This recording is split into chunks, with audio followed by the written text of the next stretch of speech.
Hello everyone, welcome to my channel online GS by Diwakar. इस video में हम लोग सेटलमेंट ज्योग्राफी के बारे में देखेंगे, यानी अधिवास भूगोल के बारे में बात करेंगे। और इसमें अधिवास भूगोल क्या है, उसकी परिभाषाओं के बारे में, और अधिवास शब्द आया कहाँ से, ठीक, इन सभी के बारे में यहाँ पे हम लोग चर्चा करेंगे। ये एक बेसिक चीज़ें हैं। साथ ही साथ यहाँ पे हम लोग ये भी बात करेंगे कि भारत के संदर्भ में भी जो अधिवास भूगोल है उस पर भी चर्चा यहाँ पे होगी कि कैसे कैसे भारत में अधिवास भूगोल का विकास हुआ। ठीक, तो यहाँ पे सबसे पहले हम लोग ये जानते हैं कि अधिवास भूगोल का जो ये टॉपिक है, ये आप चाहे टीजीटी दीजिए, पीजीटी, असिस्टेंट प्रोफेसर, यहाँ तक कि ऑप्शनल में चाहे आप यूपीएससी या पीसीएस का ऑप्शनल देने जा रहे हैं या मुख्य परीक्षा देने जा रहे हैं, वहाँ पे भी है ये। साथ ही साथ नेट के पेपर में भी आपका ये चीज़ें मेंशन है, और एकेडमिक में पीजी वगैरह में, यूजी पीजी में भी आपका है। तो यहाँ से आप वो चीज़ें देख सकते हैं, एक बेसिक कॉन्सेप्ट बना सकते हैं, जिससे इस आधार पे जो भी प्रश्न आपसे पूछे जाते हैं, कई बार परिभाषा दे के प्रश्न पूछ लिया जाता है, ठीक, या फिर कई बार ये दे दिया जाता है कि स्टेटमेंट दे दिया जाएगा, पूछ लिया जाएगा कि अधिवास के संदर्भ में ये किसका स्टेटमेंट है, जैसे त्रिवार्था का दे दिया, या फोकल पॉइंट पूछ लिया क्या होता है, इन सभी चीज़ों के बारे में। तो सबसे पहले इसके अर्थ और विषय क्षेत्र की बात करते हैं कि आखिर इसका अर्थ और विषय क्या होता है। तो जो अधिवास भूगोल है, ये मानव अधिवास के रूप में एक सांस्कृतिक भूदृश्य का ही एक घटक होता है। अधिवास क्या है? ये आपका जो मानव अधिवास है, ये सांस्कृतिक भूदृश्य का एक घटक है। सांस्कृतिक भूदृश्य यानी कल्चरल लैंडस्केप क्या होता है? तो कल्चरल लैंडस्केप ये होता है जैसे मानव द्वारा निर्मित कोई भी दृश्य, प्राकृतिक दृश्य आप जानते हैं, ठीक। कल्चरल लैंडफॉर्म का मतलब होता है, या लैंडस्केप का मतलब होता है कि जो मानव द्वारा निर्मित हो, जैसे मानव अधिवास हो गया, ये क्या हो गया? कल्चरल लैंडस्केप है, यानी सांस्कृतिक भूदृश्य है। चाहे वो ध्रुव पे हो, या विषुवतरेखीय प्रदेशों में हो, या जंगलों में हो, या मरुस्थलों में हो, कहीं पे भी जो पर्यावरणीय दशाओं के अनुकूल होता है, वहाँ पे अपना अलग अलग रूप का अधिवास क्षेत्र होता है। भूपृष्ठ के मानव बसाव क्षेत्र को अधिवास कहते हैं। एक लाइन में आपका यहाँ पे परिभाषा दिया गया। कई बार आपसे परिभाषा यदि कहीं पूछा जाए कि एक लाइन में बताइए, तो भूपृष्ठ के मानव बसाव क्षेत्र को अधिवास कहते हैं, ठीक। क्या बोला जाता है? भूपृष्ठ के मानव बसाव क्षेत्र को अधिवास कहते हैं, या आदिवासी क्षेत्र कहा जाता है, ठीक। चलिए, नेक्स्ट पॉइंट यहाँ पे दिया गया है कि मानव के आर्थिक कार्यों में, या आर्थिक कार्यों को पुरोगामी भूदृश्य या पॉइनियर कहते हैं। पूर्ण रूपेण आदिवासी क्षेत्र को प्रतिपादित भूदृश्य कहते हैं। आपने देखा कल्चरल लैंडस्केप क्या होता है, उसके बाद आपने देखा पॉइनियर लैंडस्केप क्या होता है, यानी कि जैसे खेतीबाड़ी हो गया, खनिज हो गया, लकड़ी काटना हो गया, ये सभी आर्थिक कार्य हैं। तो ये आर्थिक कार्यों को क्या बोला जाता है? पॉइनियर लैंडस्केप बोला जाता है। क्लियर हुआ? और पूर्ण रूपेण से आदिवासी क्षेत्र, जैसे जहाँ पे सारी चीज़ों का विकास हो चुका होता है, वो क्या बोला जाता है? प्रतिपादित भूदृश्य, यानी कि टेम्ड लैंडस्केप बोला जाता है, ठीक। तो मानव भूगोल में जो अधिवास शब्द है, ये दो रूपों में देखने को मिला। एक तो बसाव प्रक्रिया के रूप में, दूसरा बसाव प्रक्रिया के उत्पादों के रूप में। बसाव प्रक्रिया के रूप में जहाँ मानव रहता है, घर बनाता है, ठीक। जो बसाव प्रक्रिया के उत्पाद के रूप में, जैसे खेत हो गया, मकान हो गया, बगीचा हो गया, या जो खदान हो गई उसकी, तो ये सभी क्या हैं? अधिवास में आएगा। देखिए, खदान का मतलब यहाँ पे आपको बोला गया कि वो पॉइनियर लैंडस्केप है। जैसे छोटी छोटी झोपड़ियाँ बन गई, या कैम्प बन गए, नगले बन गए, यानी हैमलेट बन गए, ठीक। एक होता है आपका वाइल्ड लैंडस्केप। वाइल्ड लैंडस्केप यानी कि जंगली भूदृश्य या वन्य भूदृश्य आप कह सकते हैं उसे, तो वो क्या होता है कि मानव बसाव से पहले का जो नेचुरल लैंडस्केप होता है उसी को वाइल्ड लैंडस्केप कहा जाता है, क्योंकि इस क्षेत्र में छोटे छोटे हैमलेट या आउटपोस्ट होते हैं, छावनियाँ होती हैं, कैंप होते हैं। ठीक। अधिवास सामाजिक, सांस्कृतिक और आर्थिक विकास के स्तर के ठोस प्रमाण होते हैं। यानी कि जहाँ पे सेटलमेंट होता है वहाँ पे ये माना जाता है कि वहाँ का कल्चरल, सोशल और इकोनॉमिक डेवलपमेंट हुआ होगा। यानी कि वहाँ का ये प्रमाण देखने को मिलता है। किसका किसका? सामाजिक, आर्थिक और सांस्कृतिक। ब्रुन्स महोदय के बारे में जान लेते हैं। इन्होंने अधिवास भूगोल में क्या बोला है। अधिवास भूगोल की परिभाषा के अंतर्गत इसे हम लोग बात करते हैं। तो प्रसिद्ध फ्रांसीसी भूगोलवेत्ता हैं ब्रुन्स। इन्होंने बोला कि मानवीय दृश्यों के भौगोलिक पदानुक्रम में अधिवास भूगोल का एक विशिष्ट स्थान होता है। ट्रिवार्था को देख लीजिए कि ट्रिवार्था ने अधिवास शब्द का मतलब क्या निकाला। ट्रिवार्था ने अधिवास शब्द का तात्पर्य अध्यासन से निकाला, यानी ऑक्यूपेंस से निकाला। उन्होंने ये बताया कि इसका अभिप्राय अध्यासन इकाई में जनसंख्या के विशिष्ट समूहन से है, जिसमें निवासियों के लिए मकान, गलियां आदि की सुविधाएं पाई जाती हैं। इस प्रकार से जो अधिवास है वह अधिवास इकाई मनुष्य का एक संगठित उपनिवेश होता है, जिसमें उन मकानों को या जिसमें वे रहते हैं उसको शामिल किया जाता है, या उसको उपयोग में लाते हैं उसको शामिल करते हैं, या उन मार्गों या गलियों को जिस पर वो चलते हैं वो सभी क्या है? अधिवास के अंतर्गत आता है। क्लियर हुआ? तो ट्रिवार्था का ज़्यादा यहाँ पे महत्वपूर्ण है, इसको आप याद रखिएगा। ट्रिवार्था ने क्या बोला कि जो अधिवास है उसका तात्पर्य ये होता है कि जो अध्यासन यानी किसी भी व्यवसाय में जो जनसंख्या संलग्न है उन जनसंख्या के रहने के लिए एक समूहन या समूह क्षेत्र पाया जाएगा, जहाँ पे वो क्या बनाएंगे? मकान रहेंगे, गलियाँ रहेंगी, आदि सुविधाएं पाई जाती हैं। तो यह जो एक अधिवास इकाई है यह मनुष्यों का एक प्रकार के संगठित उपनिवेश है, जिसमें वो क्या करते हैं? उन उपनिवेशों में संगठित उपनिवेश है क्या? अधिवास। किसने कहा? ट्रिवार्था ने कहा। जिसमें उन मकानों को जिसमें वे रहते हैं, या उन मकानों को जिसका वो उपयोग करते हैं, या उन मार्गों को या उन गलियों को जिस पर वो चलते हैं, इन सभी को सम्मिलित किया जाता है किसमें? अधिवास के अंतर्गत। किसने बोला? ट्रिवार्था ने बोला।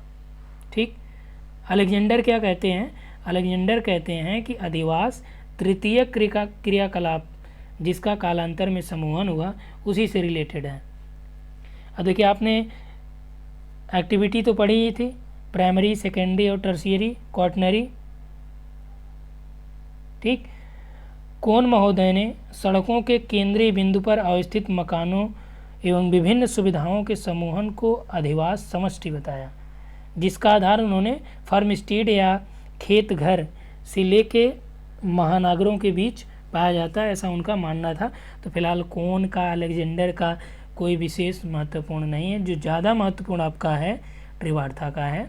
तो ट्रिवार्था ने क्या बोला कि अधिवास इकाई मनुष्यों का एक संगठित उपनिवेश है, जिसमें वह उन मकानों में जिसमें रहता है या जिसका उपयोग करता है, जिस गलियों में चलता है, जिन मार्गों पे जाता है, वो सभी अधिवास के एक पार्ट है। क्लियर? चलिए, एक और महत्वपूर्ण है जो आपकी परीक्षाओं में पूछा गया, असिस्टेंट प्रोफेसर में एक बार पूछा गया था, डाक्सियाडिस, और यही आपका नेट में भी पूछा गया है। एक बार आप प्रीवियस ईयर उठाएंगे वहाँ पे मिलेगा डाक्सियाडिस का। तो डाक्सियाडिस के अनुसार मानव अधिवास के अंतर्गत बिल्कुल अस्थायी अधिवास, जहाँ पे केवल मानव एक रात सोने के लिए या भूमि को समतल कर लिया हो, या अर्ध अधिवास या अस्थायी अधिवास को सम्मिलित किया जाता है। तो डाक्सियस ने क्या बोला, डाक्सियाडिस ने, कि मानव अधिवास में किसे शामिल किया जाता है? अस्थायी अधिवास को,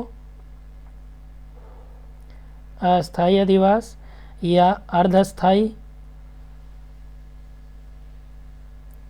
या फिर अस्थायी। ठीक।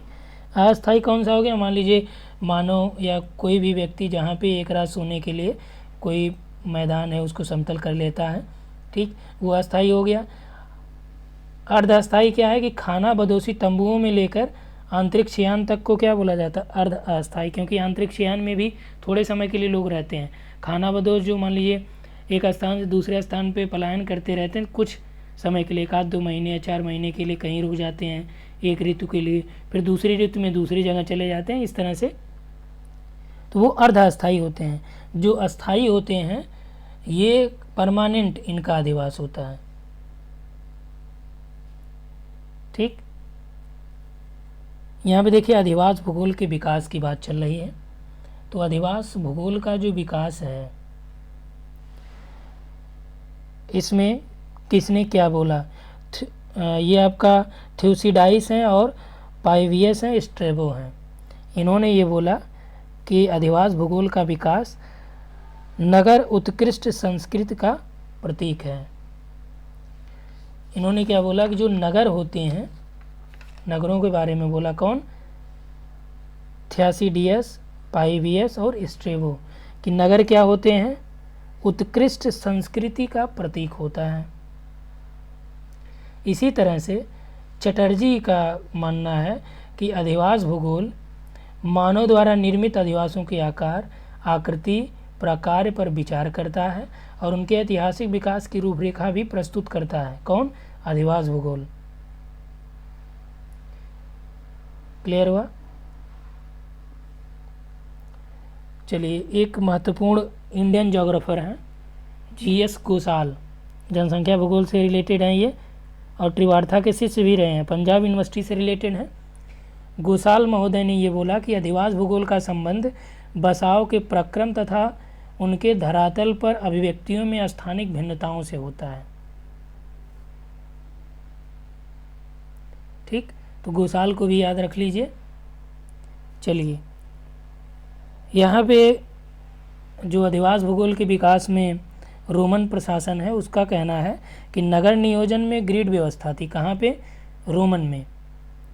ग्रिड व्यवस्था नगर नियोजन में कहाँ पे देखने को मिली, तो ये आपका रोमन साम्राज्य में देखने को मिला था। क्योंकि अधिवास भूगोल का विकास मानव भूगोल की एक शाखा के रूप में हुआ है, तो इसलिए जर्मनी में मानव भूगोल का जो विकास की शुरुआत मानी जाती है, वास्तव में वही अधिवास भूगोल के उद्भव और प्रारंभिक विकास को माना जाता है। क्योंकि जो अधिवास भूगोल है किससे रिलेटेड है, मानव भूगोल का ही एक पार्ट है। तो इसके जो अध्ययन की शुरुआत हुई थी, तो ये कार्ल रिटर महोदय ने 1779 से 1859 में जिनका मृत्यु हुई, तो उनके प्रयासों से ये हुआ था। नीचे आपका पॉइंट दिया भी गया कि अधिवास भूगोल का प्रारंभ जर्मनी के भूगोलवेत्ताओं के द्वारा माना जाता है। अध्ययन का जो प्रारंभ है ये कार्ल रिटर महोदय के प्रयासों से हुआ।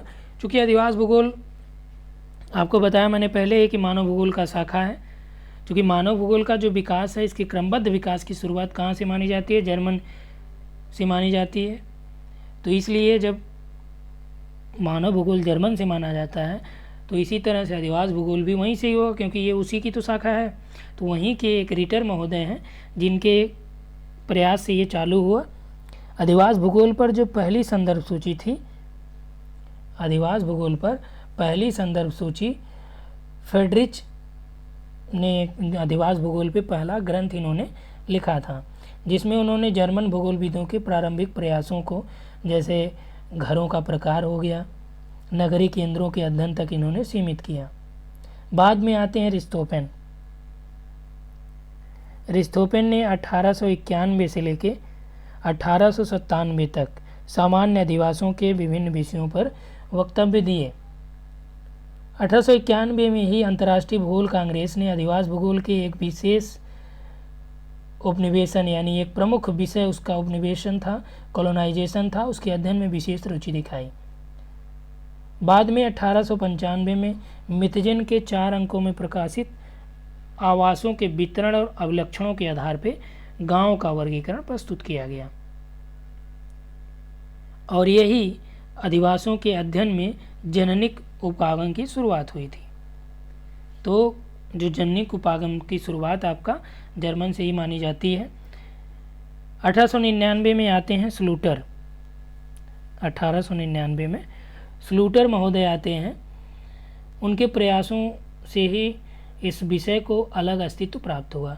इन्होंने अधिवासों की अवस्थिति यानी लोकेशन, साइज, डेवलपमेंट और उसका नेचर से क्या संबंध है, इन सभी के बारे में विशेष बात उन्होंने बताई। वेगनर ने गृह को अधिवास का केंद्र माना और इन्हें अस्थायी और अस्थायी दो वर्गों में डिवाइड किया। किसने? वेगनर ने। अधिवासों के अध्ययन की जेनेटिक उपागम की शुरुआत 1895 में मितजिन ने किया। तो जेनेटिक उपागम की शुरुआत किसके द्वारा? जर्मन जोग्राफर हैं मितजिन के द्वारा चालू किया। क्रिस्टालर ने 1938 में मानव समुदाय की विशेषकर उनके विकास प्रक्रिया में विषय का केंद्र बिंदु बताया। बाद में 1933 में ही उन्होंने केंद्र स्थल सिद्धांत में अधिवासों के अध्ययन में पदानुक्रम निर्धारण के साथ साथ प्रकारों के एक तृतीय आयामों का सूत्रपात किया। तो यहाँ पे देखिए ये 1938 है। 1933 में उन्होंने केंद्र स्थल सिद्धांत दिया था। ठीक, उसमें प्रकारों की बात उन्होंने कही थी। और चूंकि जो 1938 की बात चल रही है तो 1938 में जर्मनी की राष्ट्रीय समस्या का समाधान करने का अवसर मिलता है, जबकि क्रिस्टालर अन्य विद्वानों के साथ इन्होंने मानव समुदाय विशेषकर उनके विकास प्रक्रिया के विषय का ही केंद्र बिंदु बताया, जबकि अन्य विद्वानों ने क्या बोला कि क्षेत्र विस्तार की बात उन्होंने कही।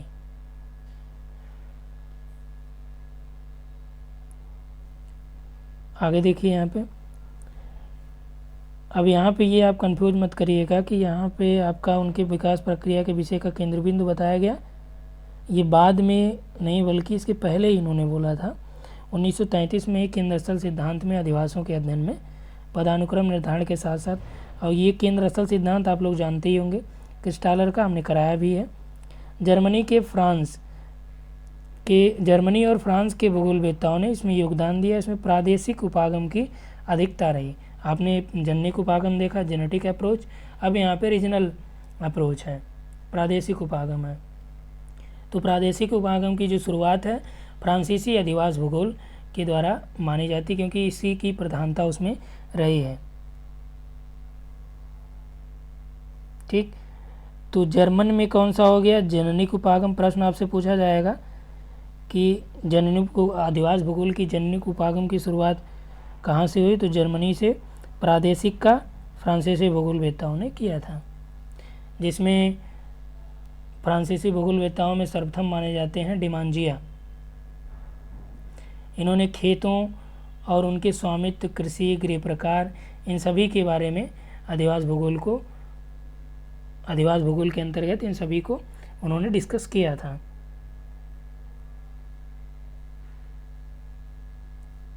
नेक्स्ट आइए, यहाँ पे देखिए, यहाँ लिखा भी गया है डिमांजिया पहला फ्रांसीसी भूगोलवेत्ता जिसने खेतों और उनके स्वामित्व, कृषि, गृह प्रकार, भवन आदि को अधिवास भूगोल के अध्ययन में शामिल किया। भारत में अधिवास भूगोल के विकास की बात करें तो इसकी शुरुआत 1925 के आसपास तक ही चालू हो चुकी थी। 1926 में ब्रह्मण्यम के लेख में शुरुआत मानी इसकी जाती है। प्रारंभिक विकास में आर्थर गैडीज, पीठावाला, एस.एम. अली, राधा कमल मुखर्जी का योगदान भारत में अधिवास भूगोल में रहा है। 1949 में इनायत अहमद का शोध प्रबंध अधिवास भूगोल पे था और 1940-50 में भूगोल को एक विषय के रूप में शामिल कर लिया गया।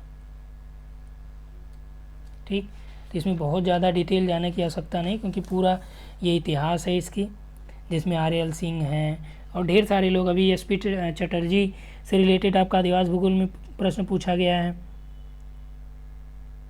ठीक, तो बाद में आर.एल. सिंह महोदय ने, जो बनारस में इन्होंने नगरीय भूगोल पे शोध प्रस्तुत किया, जो national geographical journal of India में प्रकाशित हुआ।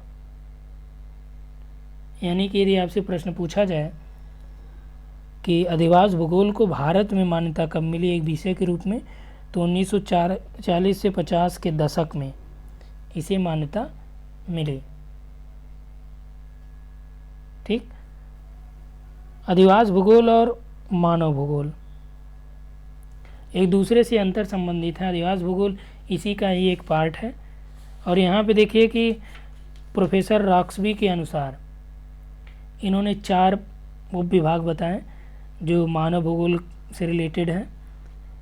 नृजाति, सामाजिक, आर्थिक और राजनीतिक, इन दोनों की तुलना भी उन्होंने किया था। ठीक, तो इसमें बहुत ज़्यादा डिटेल जाने की आवश्यकता नहीं क्योंकि इसमें पूरी कहानी ही है। तो अगला है यहाँ पे अधिवास के अध्ययन क्षेत्र और अधिवास के उद्भव को प्रभावित करने वाले कारक। तो अध्ययन क्षेत्र में देखिए यहाँ पे ऐतिहासिक जो सोर्स है उसकी बात कर लेते हैं। सर्वप्रथम हेरोडोटस, स्ट्रैबो और रोमन वासी ने नगर व अधिवास की जानकारी यहाँ पे मिलती है। यानी प्राचीन जो ऐतिहासिक सोर्स है वो हेरोडोटस, स्ट्रैबो और रोमन वासियों के द्वारा ये मिलता है। अधिवास भूगोल में क्षेत्रीय अध्ययन पे सर्वप्रथम मोजर ने जोर डाला था, जो जर्मनी से हैं। अधिवास भूगोल में स्थान नाम के अध्ययन का श्रेय अर्नाल्ड को जाता है। मोजर ने 1780 में एक बात बताई। तो इसमें बहुत ज़्यादा जानने की आवश्यकता नहीं क्योंकि ये प्रश्न कभी पूछा नहीं गया है। फिलहाल यहाँ पे आप देख लीजिए ऐतिहासिक सोर्स के बारे में। तो यहाँ पे हम लोग इतना ही डिस्कस करते हैं और नेक्स्ट पार्ट में हम लोग यहाँ से अब आपका पूरा एग्ज़ाम के पॉइंट ऑफ व्यू से पूरा इम्पोर्टेंट यहाँ से आपका रहेगा। ठीक, ये सभी आपका यहाँ से पूछे गए हैं, पेपर में ये वाला आया भी है। ठीक, टाफे, मोरिल और गोल्ड का मॉडल भी आया है। तो इस वीडियो में इतना ही बात करेंगे। Thanks for watching.